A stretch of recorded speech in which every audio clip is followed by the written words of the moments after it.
Welcome to another segment of Frankly Green Bay, where we introduce to you creative people throughout northeastern Wisconsin. This is the big one today. Woo-hoo-hoo! 50th segment. And we're going to introduce you to our producer's mentor, Jessica Norwood from NWTC.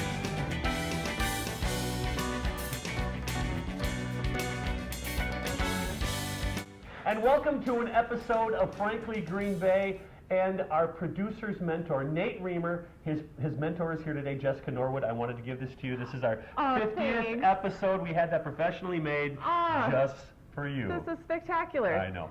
Well, Jessica, you're the reason why we do this a little bit, if you think about it, because Nate produces and directs all of our Frankly Green Bay segments. So we wanted to talk to you because you really gave him the start. Now, you're a teacher at NWTC. Correct. And what do you teach at NWTC? I do a lot of the first semester classes. Okay. So when students come into the program and they're just starting to understand audio, and we talk about podcasting and how to write scripts and things like that to kind of get them prepare them for the production stage. Okay. So I do a lot of those classes when they come into the program. Well, Jessica, I'm assuming that everybody at Channel 5 that works behind the scene probably went to school and had your classes, so this is kind of fun for them over there. Now, why teach, Jessica? Why did you get into teaching? I kind of almost fell into it, literally. Okay. It just, so when you take those tests when you're in high school that tell you what you should be when you grow up. I wanted to be an architect, and I took the test that told me I should be a college instructor. Really? I didn't really like architecture like I thought I did, so I changed careers into design, and video and audio and photo kind of came with it, and yeah, it just it worked out well. And then they came to me and said, hey, you were a student in our program and we think you can teach, so come on over. How cool is that? Nate Reamer, of course, was one of your students. Yes. And he was the top student in his class. Tell me a little bit about Nate. How was he as a What should student? I tell? I No, don't know. I'm kidding. Yeah, he's filming right now, so he's behind the camera. So I have to behave. Okay.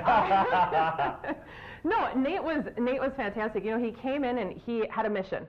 This is what he wanted to do. He knew this is the field he wanted to go into. So he was very much a dedicated student. You are a dedicated student, right? So as a dedicated student, he just came in and knew what he wanted and just focused. And that's a big thing to succeed in our field, is that you have to be focused and driven and deadline oriented. And Nate was great about that. And there's a lot of students who look to him for things. So in essence, he may have said that his instructors were his mentors, but he was also mentors to some of the students too. So it worked. Well, because he was older than all of them. But let's, I look at that because Nate is hit the big time because he's doing Frankly Green Bay now. Yes. Huge, making tens and tens of dollars. Yes. So, fantastic. Jessica, now you were in the field for like 9 years until you started teaching. What was your background out in the field? And you still do it, right? And I do still do it, yeah. It's kind of progressed. It started more on the design end, and then when I got into the field, it was more design and photo, because I worked at a studio. So I did the design and then kind of ended up in the studio, and photo progressed into the video side. And it was all at the studio, and that's when I got the call, maybe you can come and just part-time teach while you're in the field. And so I started to do that, and I basically just went back and forth between working in the field, working part-time, and photo and digital media progressed into one thing, and I became full-time after about four years of part-time teaching. You're teaching at a college. It's just unbelievable. Join us next week as we talk to Jessica again. Part 2 about our 50th segment. You'll be on the 51st. Isn't that great? Yes. Wow. Half a century.